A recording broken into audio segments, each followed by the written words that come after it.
నాగరాజు గారు వేసుకోండి.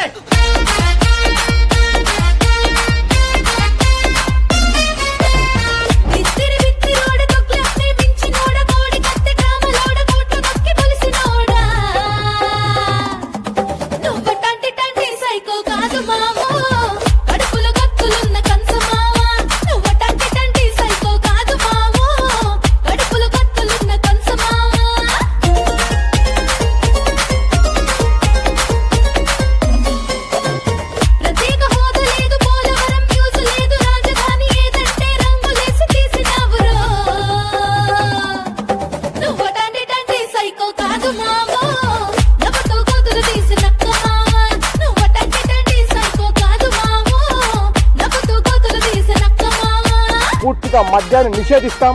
సిపిఎస్ ను రద్దు చేస్తాం. 2,30,000 ఉద్యోగాలు రిలీజ్ చేస్తాను అని చెప్పి మీ అందరికీ కూడా నేను మాట చెప్తా ఉన్నాను. ఆ తర్వాత ఏంటి? కోర్టు